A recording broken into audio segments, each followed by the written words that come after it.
Good morning, everybody. And what better way to start off your weekend before Christmas? It's Saturday morning. What better way to start it off than with some calculus?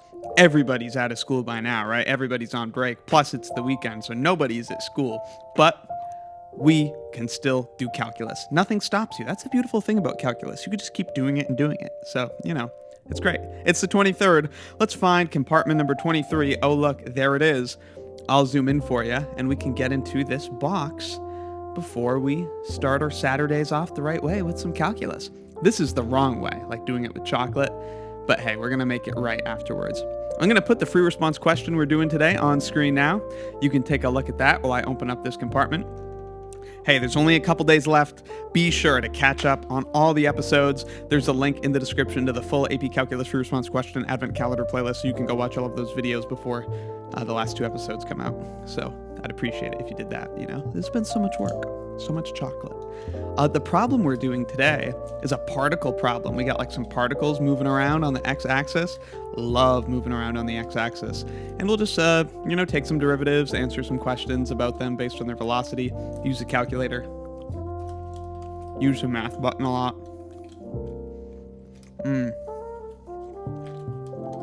This is probably our last rectangle, huh? Very sad. Well, that's great.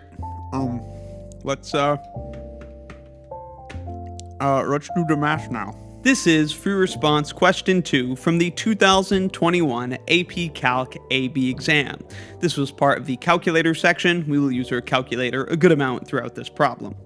A particle P is moving along the x-axis. The velocity of particle P at time t is given by this sine function for t between 0 and pi. At time t equals 0, the initial position of particle P is x equals 5. A second particle, Q, also moves along the x-axis. The velocity of particle Q at time t is given by this function here for t between 0 and pi. Its initial position at t equals 0 is x equals 10. Part A is to find the positions of particles P and Q at time t equals 1. So for part A, we're going to have to take the initial position of each particle and then integrate or add up the rates of change, or the velocities, from t equals 0 to t equals 1. So first, let's find the position of particle P at time t equals 1. We'll denote that xp of 1. And again, this is going to be the initial position of particle P, which was given to us as 5. And then we need to add the integral from t equals 0 to t equals 1. And what we have to integrate is the velocity. If we add up all of those rates of change, we'll get the total change in position from t equals 0 to t equals 1. And when we add that to the initial position, we'll get the actual position at t equals 1. Now, what was the velocity function, which we need to integrate? Well, for particle P, the velocity function is this, sine of t to the 1.5. So we are integrating sine of t to the 1.5, and this integral is taken with respect to t, and we'll open up the calculator to figure this out. I also set up the integral here for the position of particle Q at time t equals 1. Same idea, the initial position, which was given to us, is 10, plus the integral of the velocity function from t equals 0 to t equals 1. So coming over to the calculator, I'm going to press the math button, and then press number 9, the integration function. Starting with the position of particle P, we are integrating from 0 to 1.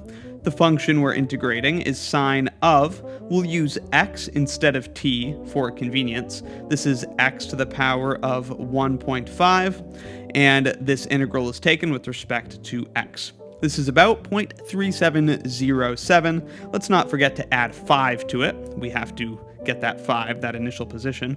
And okay, so we see this is about 5.3706. I'll round that to 5.3707. All right, as for particle Q, we have to do 10, the initial position, plus, I press the math button, number 9, the integration function.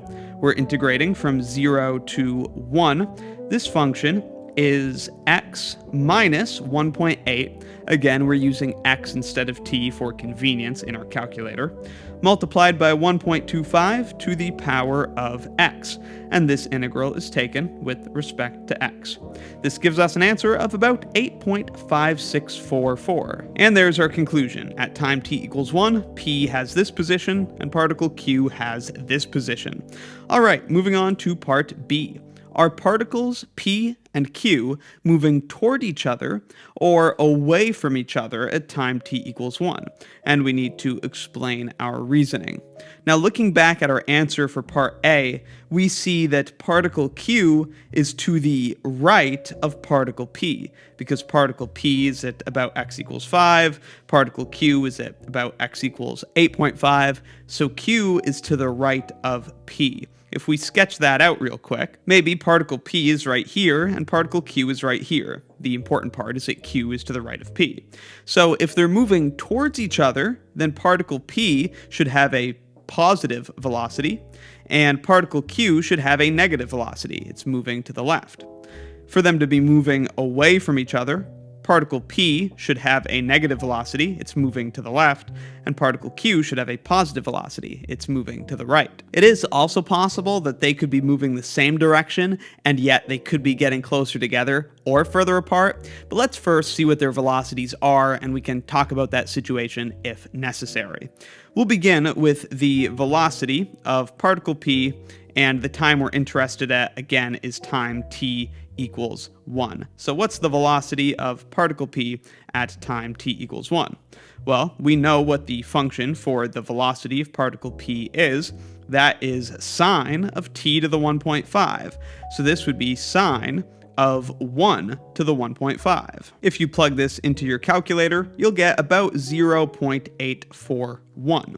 So the velocity of particle p is positive. So maybe I'll sketch that on our number line. It's looking something like that.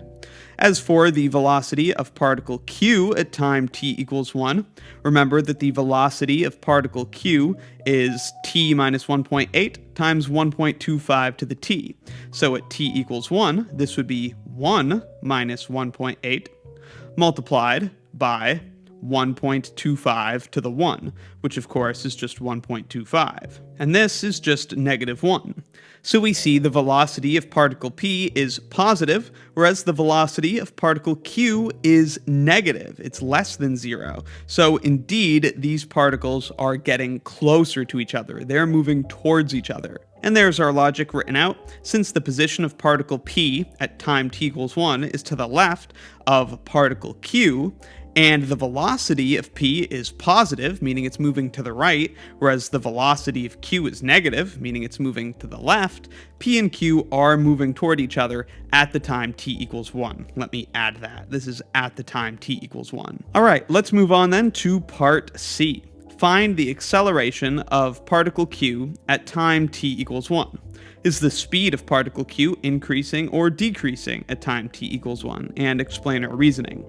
To determine if the speed of the particle is increasing or decreasing, we need to compare the sign of the acceleration to the sign of the velocity. Since we're talking about a one-dimensional situation, we have a particle moving on a number line, its direction is indicated by the sign of the velocity. So its speed will be increasing if its acceleration has the same sign as the velocity. If the velocity and the acceleration are both negative, the particle is moving to the left and it's speeding up with that leftward motion. If the velocity and acceleration are both positive, then the particle is moving to the right and it's speeding up in that rightward motion. So let's see what the acceleration is, and then we'll compare the sign of that to the signs of the velocities. I said velocities, it's really just velocity because we're only asked about particle q in this case. All right, in order to find the acceleration of particle q, the acceleration of particle q at time t equals 1, we're going to have to take the derivative of the velocity function for particle q and evaluate that at time t equals 1. Now we can do that on our calculator. So on the calculator, I'll press the math button and then number 8, the derivative function. We're taking the derivative with respect to time, but we'll use x in place of t. Now, the velocity function for particle q, which is what we're taking the derivative of, is t, or in our case, x, minus 1.8 multiplied by 1.25 to the power of x. And we're evaluating this when x equals 1. This gives us the acceleration of particle q at time t equals 1. And we see it's positive. It's about 1.02685. So the acceleration at this time is positive. Remember, we already assessed the velocity at time t equals 1. We already know the velocity of particle q at time t equals 1 is -1, which is obviously less than 0.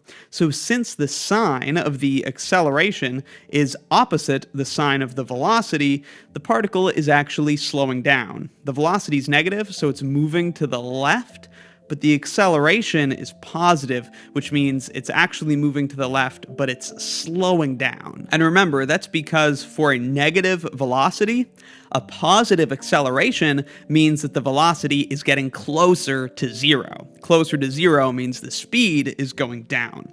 So the speed of particle q is decreasing at time t equals 1 because the velocity and acceleration have opposite signs. All right, moving on to part D. Find the total distance traveled by particle p over the time interval from 0 to pi. To find the total distance traveled, all we have to do is integrate the speed function from t equals 0 to t equals pi. You don't want to integrate velocity because some of the velocities may be positive and some may be negative, which would cancel out. If you integrate velocity, you get displacement, which is useful, but it's not useful for this. If you just want to find how much distance was traveled, you don't want to think about whether it's left motion or right motion, you're just trying to add up all the distance traveled. So you need to integrate the speed function.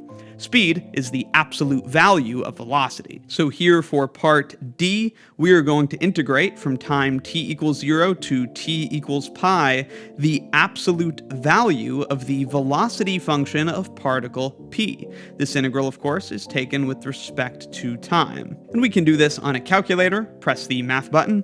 We'll press number 9 for the integration function. We're integrating from 0 to pi, and what we're integrating is the speed, which is the absolute value of the velocity. So again, I press the math button. I go to the num tab, and function 1 is the absolute value function.